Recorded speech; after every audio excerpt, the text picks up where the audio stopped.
Hi friends, good evening. उम्मीद है दोस्तों आप ठीक होंगे। दोस्तों, आज की वीडियो में हम डिस्कस करने जा रहे हैं कि फार्मासिस्ट के इंटरव्यू के बारे में कि एक फार्मासिस्ट जो यूएई में लैंड करता है after passing his licensing exam, अब मरहला आता है दूसरा जॉब के बारे में, जॉब में और जॉब के इंटरव्यू के बारे में। तो आज मैं इस वीडियो में डिस्कस करने जा रहा हूं कि एक फार्मासिस्ट का इंटरव्यू कैसे होता है। अब इस वीडियो में हम 3 सेक्टर्स डिस्कस करेंगे कि जहां फार्मासिस्ट को जॉब के चांसेस हैं। लाइक यहां पर private hospitals and big pharmacies chain, दूसरे नंबर पे स्मॉल फार्मेसीज चेन के जो ग्रुप है, तीसरा इंडिविजुअल फार्मेसी, और फोर्थ पे हम डिस्कस करेंगे गवर्नमेंट की जॉब्स में। याद रखिएगा, जो जो प्राइवेट हॉस्पिटल्स हैं, चाहे छोटे हों चाहे बड़े हों, और लार्ज फार्मेसीज चेन, उनमें एक स्पेसिफिक प्रोटोकॉल फॉलो किया जा रहा होता है। उस प्रोटोकॉल में ये याद रखिएगा कि जब आपको इंटरव्यू की कॉल आती है तो सबसे पहले वो एक रिटन एग्जाम आपसे लेते हैं। रिटन एग्जाम में may be MCQs, most of the times तो एमसीक्यूज ही का क्वेश्चन पूछे जा रहे होते हैं आपसे। अच्छा, इस एमसीक्यू के जो जो जो पेपर है, इसमें भी ज्यादातर इनका जो फोकस होता है वो फार्माकोलॉजी पे होता है। फार्माकोलॉजी में लेट सपोज के 90 to 95% वो आपसे फार्माकोलॉजी पूछ रहे होते हैं। उसका मैं आपको एक छोटा सा हिंट भी दे देता हूँ कि लाइक उसमें वो मोस्ट ऑफ द टाइम्स जो कंट्रा इंडिकेटेड मेडिसिन हैं, like in pregnancy, like in you know in lactation, like उसके अलावा जो जो जो ज्यादातर वो मेडिसिन हैं जो ड्रग इंटरेक्शन के चांसेस होते हैं, इस किस्म की मेडिसिन के बारे में क्वेश्चन पूछे जाते हैं, साइड इफेक्ट्स के बारे में पूछा जाता है, वगैरह वगैरह। तो ये ज्यादातर ये पूछे जाते हैं। अच्छा, ये हो गया एक सेगमेंट रिटन। जब आप रिटन पास करते हैं इन इन हॉस्पिटल्स में या इन फार्मेसी चेन में, और उसके बाद फिर आप जब इंटरव्यू के लिए जा रहे होते हैं, तो इंटरव्यू भी डिपेंड करता है। देखिए, मैं आपको बता देता हूं कि वो कोई भी इंटरव्यूअर आपके सामने हो, आपको तीन तीन सेगमेंट्स पे आपसे बात कर सकता है। या तो वो आपसे पूछेगा फार्मेसी के बारे में, फार्मास्यूटिक्स के बारे में, फार्मास्यूटिकल जो आपको नॉलेज होगी उसके बारे में, और सेकेंड वो आपसे पूछ सकता है कॉस्मेटिक के बारे में। चूंकि यूएई में कि कॉस्मेटिक का बहुत बड़ा बिजनेस है, and the companies focus on this business as well, and this is a very profitable business for them. और उसके अलावा तीसरा जो है ना, वो आपको जनरल सेलिंग स्किल्स पे आपसे बात कर रहे होंगे। क्या वो देख रहे होंगे कि आपकी जनरल सेलिंग स्किल्स अच्छी हैं या नहीं है। उसके साथ साथ वो आपको डेमो भी करवा सकते हैं। फॉर एग्जांपल, वो आपको उसी वक्त एक छोटा सा मॉक सेलिंग का जो है ना एक करेक्टर दे देंगे कि for example you you sell this item to me, और you sell to customer, how how would you sell like this.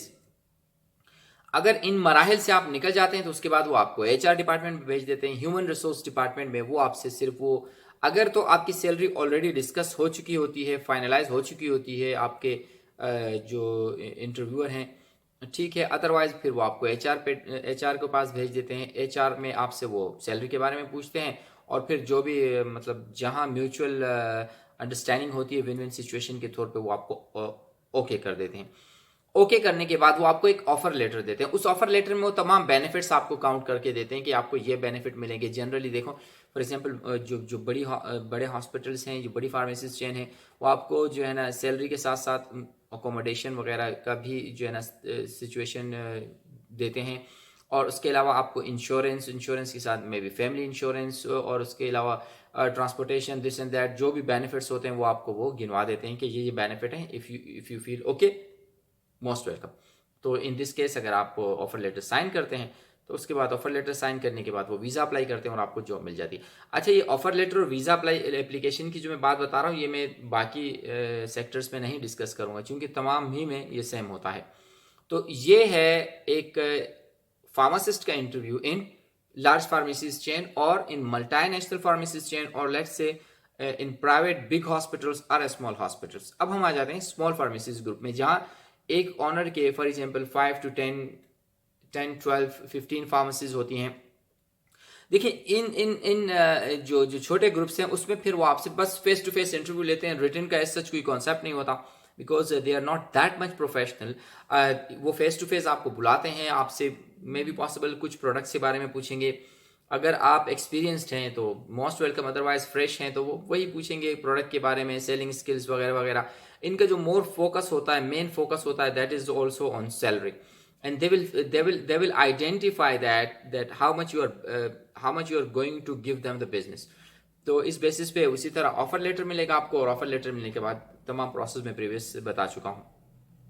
अब आ जाते हैं इंडिविजुअल फार्मेसी में। जब हम इंडिविजुअल फार्मेसी या इंडिविजुअल ऑनर की बात करते हैं तो वो सिंपली आपसे ये डिस्कस करेगा कि आपके पास एलिजिबिलिटी का लेटर है, एमओएच है, ठीक है। उसके बाद फिर वो आपसे डायरेक्ट बात करेगा कि for example how much salary you are expecting from us.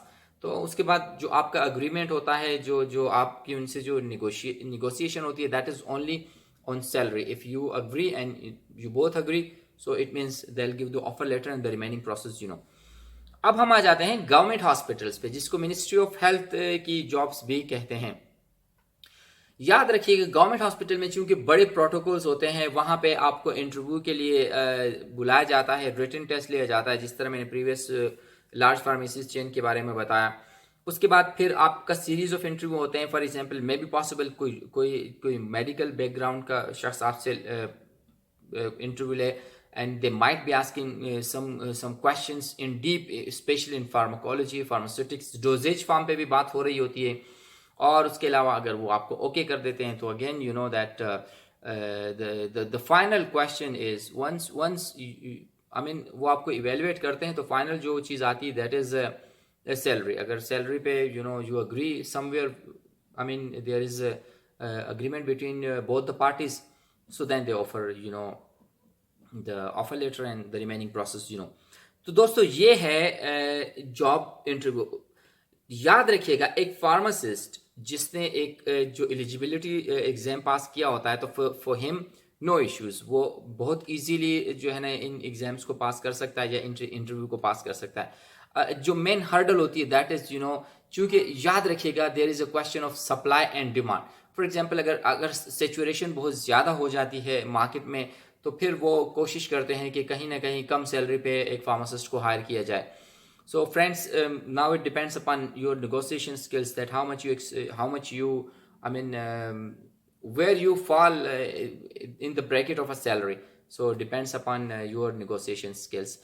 Friends, hopefully I address all the questions regarding the interview of a pharmacist in UAE.